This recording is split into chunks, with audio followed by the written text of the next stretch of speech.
Hello everyone and welcome to Cinderful Gaming. I hope you're all doing well, I hope you're all staying safe, and most of all, I hope you're all fighting that war against the Grey. Today's video, we're going to start collecting Warhammer 40,000 boarding actions, and today we're going to take a look at the Genestealer cults and see how we can build up a force for a boarding patrol for them.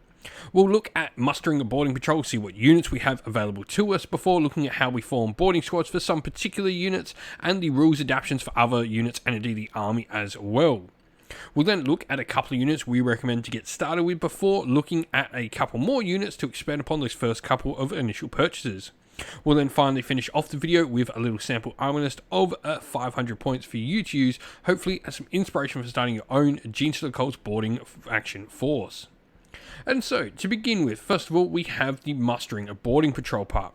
Now, you can include up to one of the following units, be it an Abominus, Magus, Patriarch, or Primus, generally your sort of higher echelons of the Genestealer cult's leadership. And then you can also include two of the following units. Duplicates, though, of these particular units are not allowed. This can be an Acolyte Iconwood, a Biophagus, Clamavus, Calamorph, Locus, and Sanctus. Generally, your sort of minion sort of characters, not the ones in charge, the ones that, you know, your main characters that are can only include one, will do the dirty work for them. Now you can then include up to 3 of the following units, be that Acolyte hybrids or Neophyte hybrids, and you can include both 3 Acolytes and 3 Neophytes, if indeed you could fit that in your own boarding action force. It's also worth remembering that they do have unit sizes here as well that you must adhere to, so the Acolyte hybrids can only be in 5 or 10 models, and the Neophytes can only be in 10 model units. You can also include up to 1 of each of the following units, be that Aberrants, Hybrid Metamorphs, or Pure Strain Genestealers. Now, forming boarding squad wise, normally you do split a bunch of your units up, but you do not split up your Neophyte hybrid units into separate units in the form boarding squad step. They'll remain as a single blob of 10 models. Rules adaptation wise, each time you set up a cult ambush marker, it must be set up wholly within one of your entry zones that does not already have such a thing in it, and if this is not possible, you just can't set up that cult ambush marker. Now, a few losses of abilities for units. These are pretty commonplace for a whole bunch of units to lose abilities like this. Aberrants will lose the Hulking Bodyguards, Acolyte Icon Ward will lose the Summon the Cult, the Biophagus loses its Alchemicus Familiar, the Locust loses the Bodyguard ability, in Neophyte Hybrids will lose a Plan in the Generations ability, and the Primus will lose the Decoys and Misdirections ability. Today's video is brought to you by Gap Games, a fantastic retailer in Australia for a variety of different miniature war games. If you'd like to help support the channel, we have an affiliate link where by clicking on and purchasing, you'll help support the channel, but you'll also help support Gap Games, which is a fantastic servant to the community.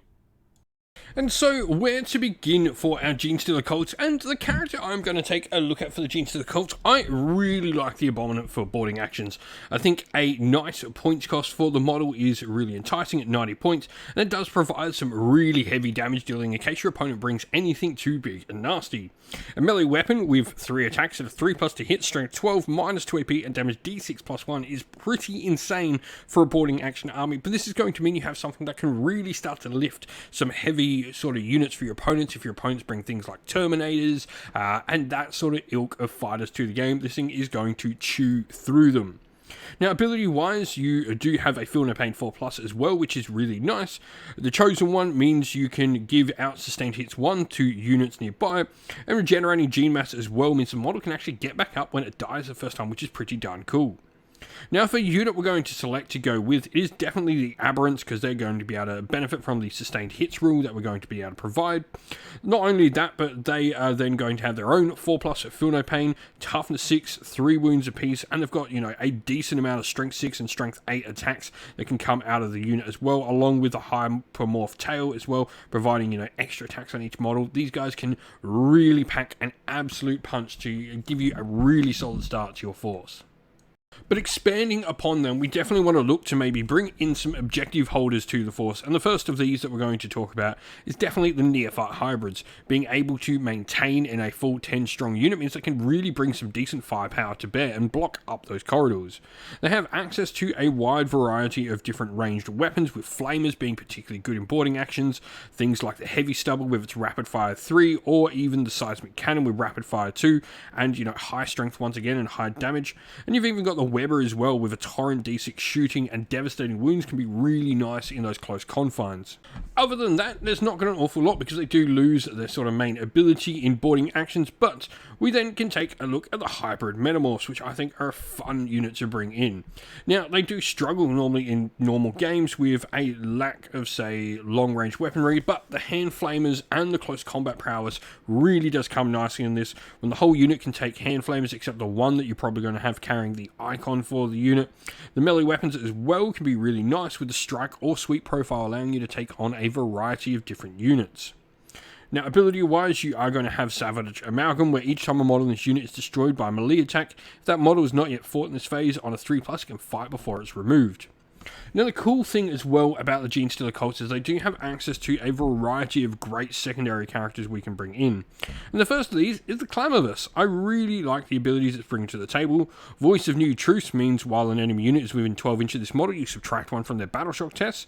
And Scrambler Away as well means enemy units that are set up on the battlefield as reinforcements can't be set up within 12 inches of this model, which can be really great on the small confines of a boarding action ship. You can really use this to herd your opponent to come out where you want them to. Lastly, the other character, the Caliborth. I think this guy is just fantastic for boarding actions. Little solo assassin characters that maybe don't have the bigger impact in a larger scale game can really play some massive parts in this. The Liberator auto stubs with 6 shot standard with the sustained hits D3, devastating wounds, can be just really, really lethal. It's also got a few other abilities like Cometh the Hour, Cometh the Hero, where it can do some extra sort of abilities, and Gunslinger as well. Each time this model targets a friendly Genestealer cult battle line unit within 3 inches of this model with ranged attacks, after the enemy is finishing making attacks, it can shoot back, which is just awesome. And so here we have our sample army list for the Genestealer cults. We've gone for an Abominant who's going to be our Warlord, and the enhancement we've taken is Instinctive Counterstrike.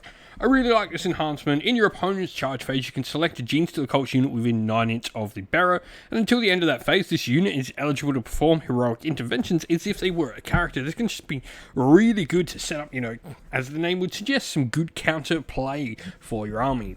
We then have a Clamorous and Caliborth in there, taking all our character slots up. And then we've got the Neophyte Hybrids with the full allotment of weaponry. We've got the Power Weapon and Leader Pistol there. And then we've also got the Cult Icon along with a Flamer, Heavy Stubber, Seismic Cannon, and a Weber in the unit.